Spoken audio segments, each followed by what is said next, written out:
fall of 1994 was one of the more special seasons of Jaguar football, and we've got 8 members of that group here today. Just kind of go around the horn, introduce yourself, what year you graduated, and what position you played. We'll start with you, Tommy. Sure. Tommy Erickson, graduated in 96, played linebacker. Bart McKee, played center, graduated in 95. Jason Christopher, graduated in 96, played fullback, D-end, and linebacker. Mike Wagner, graduated in 95 and played linebacker. John Anderson, graduated in 95, played offensive tackle. Adam Heisman graduated in 95 and played D-line. Dave Grusing graduated in 95, played left guard and 3-technique tackle. Aaron Sinclair, tight end, graduated in 95. I'll open this up to anyone who wants to answer, but what made this team such a special group? Obviously, some talented athletes helped this team go very far, but probably takes more than that. So what made this group able to accomplish some pretty amazing things? I'll go. I mean, just a lot of guys that cared about one another. This was a really hardworking team.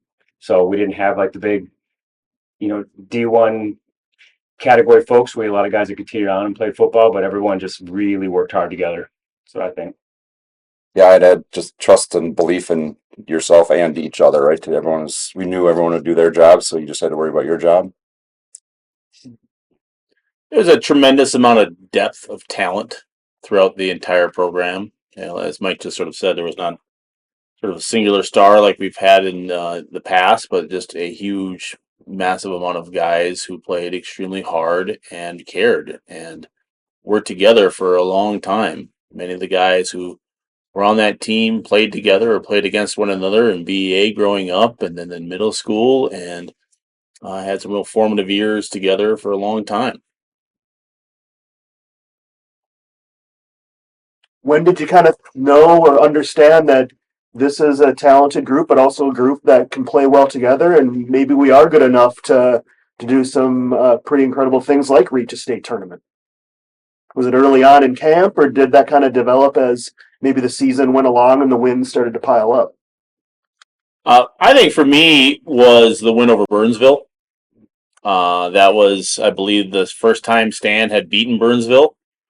And that is not a shot at coach, just they were a juggernaut for a long time. I think that win sort of really got a lot of momentum going for us, and we rode that for a long time and really came together on that ride. I think for me it was a little earlier. My first start as a linebacker, we were going up against Eden Prairie, and they had 6'6" Jason Kapsner going to Michigan, playing with Tom Brady. They had Leroy McFadden. We lost, but it was 13-7, and I thought, we can hang in there against Eden Prairie. They were it was early in Eden Prairie's kind of juggernaut days, but we could hang with them. I thought we were doing pretty good.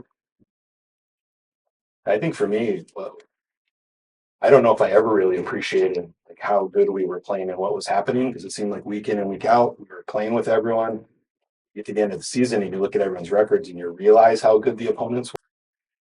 I think week in, week out, we were just one team at a time, playing with our buddies, just playing football. You look at the end of the season, I also realized, wow, that was pretty special what happened. A few years prior to the 94 season, Jefferson football was not as powerful as that year. I was talking with the Swarnouts earlier, and they were joking that the soccer team was making fun of them because they were scoring points.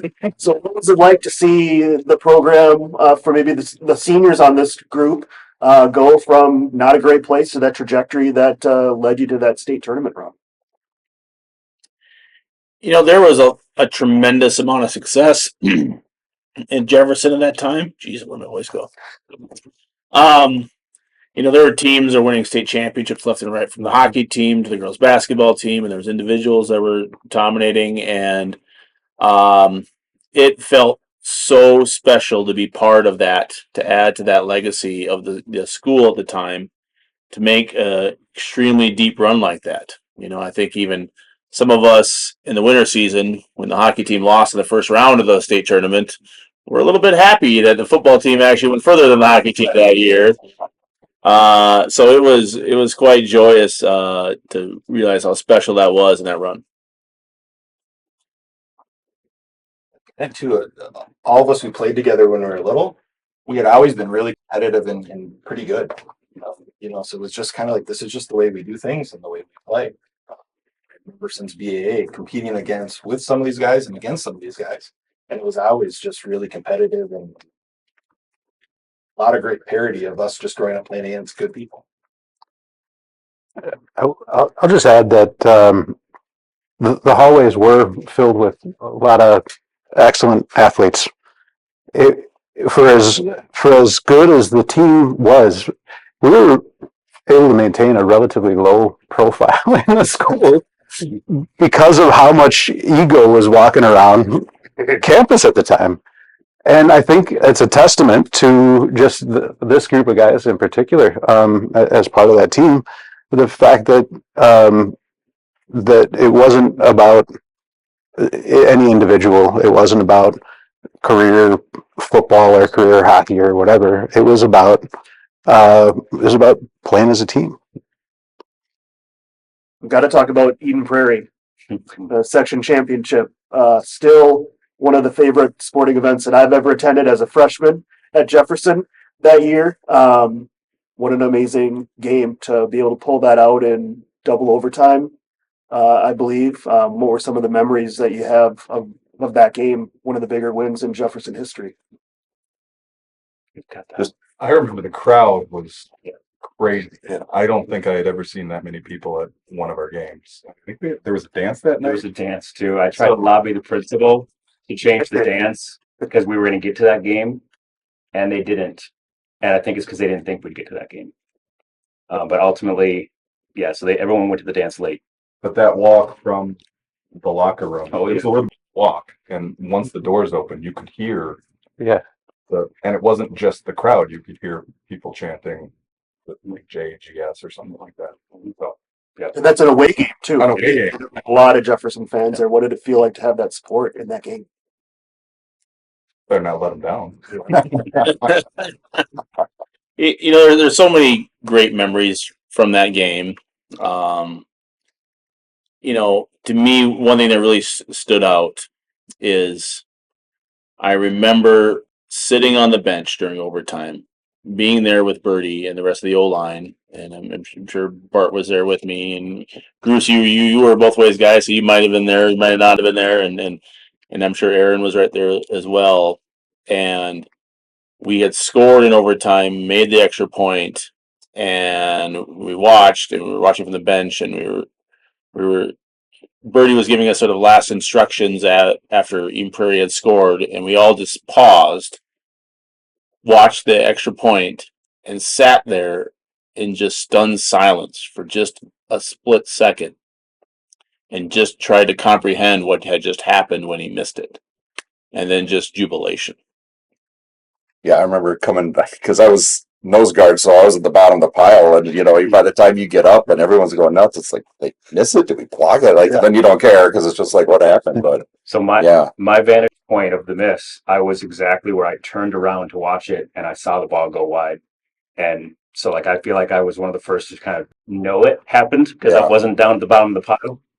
And yeah, and then I just fell to the ground. I couldn't even get back up. I mean, we were exhausted. yeah. I know that. The highs and lows in that game from them housing the first punt return. You know, and we knew what they were going to do, and they still did it and got it. And then we went and scored about 3-4 touchdowns in a row, and then they spent the second half coming back and chipping away at it, and it was a lot. We had the big emotional play at the end of the regulation that just didn't get us the touchdown, And somehow we didn't score. yeah, Didn't need a touchdown. You needed a field goal. Yeah. right. Somehow we didn't score. It's just so. If I was just a little faster. Threw it a little straighter. Yeah. The thing that stands out to me about that game is your coach is right over there. Yeah. His ability to take risks against that team, whether it was halfback pass to the quarterback or a double reverse flea flicker. Those are some of the bigger plays in the game. I always remember when he called that play, because that was the play we did Thursday at the end of practice.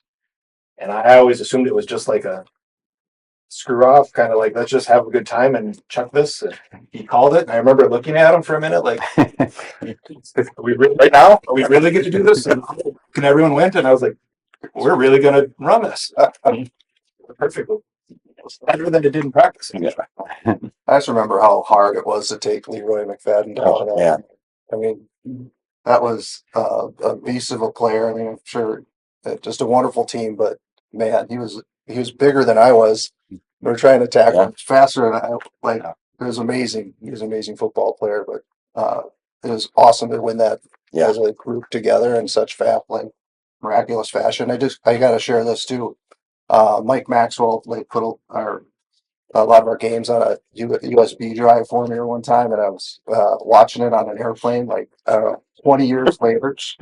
And some guy comes up to me after the play. He's like, "Hey, you need Prairie guy?" I'm like, "No, man." He's like, "That was a great ball game." I'm like, "I know, it's awesome." I got a cool sidebar is McFadden came to the Cretan game and my dad went up to him. So he just wanted to shake his hand and say, like, you are a heck of a football player, but he came and watched the state quarterfinal at Jefferson. Very cool. I remember just watching the defense play that game, and one guy would make the initial contact. It was like it literally would take 3 or 4 guys to always be there. But our defense was unbelievable. It was taking that on person after person, play after play.